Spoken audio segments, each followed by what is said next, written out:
ఏరా అబ్బా ఏదవా ఎటు పోయారా? ఏంది సంగతి, ఏంది కథ?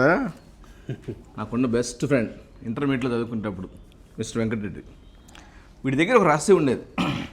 ఇంటర్మీడియట్లో నేనేమో పూర్ స్టూడెంట్ని, వీడేమో జీనియస్ మ్యాథమెటిక్స్ స్టూడెంట్స్. మళ్ళీ ఎగ్జామ్ అప్పుడు ఉండేదన్నమాట, చూపించమంటే చూపించేవాడు, కానీ టైం అయిపోతుండేది. నాకు కొన్ని బ్యాలెన్స్ ఉండేవి, నేను కొంచెం వీక్ కదా మ్యాథమెటిక్స్లో, అందుకే నేను హెల్ప్ చేసేవాడు.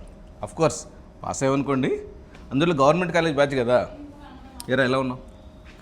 వచ్చాం, రియల్ ఎస్టేట్లో ఉన్నాడు, మంచి సెట్ అయ్యాడు. ఇంత గ్యాప్ తర్వాత అనుకోకుండా కలవడం అయితే హ్యాపీగా ఉందిరా. ఒకటిరా అనుకోకుండా నేను ఈ మధ్యాహ్నం ఒక ప్లాట్ తీసుకున్నాను. Very good, very good. BHK plot తీసుకున్నాను.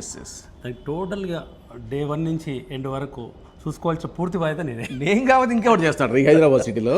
అందుకే నేను ఎప్పుడు చెప్తుంటా, ప్రతి పర్సన్కి 4 ఫ్రెండ్స్ కావాలని. వాళ్ళ వీడియో ఒకటి one of the my best friend.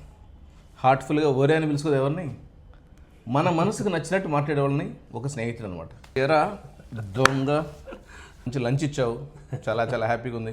అనుకుని అదిలాగా వెళ్తుంటే టక్కన ఫోన్ చేయడం, వాళ్ళు లంచ్కి రా అని చెప్పడం, లంచ్ చేసాం. It's very good honour. Thank you so much.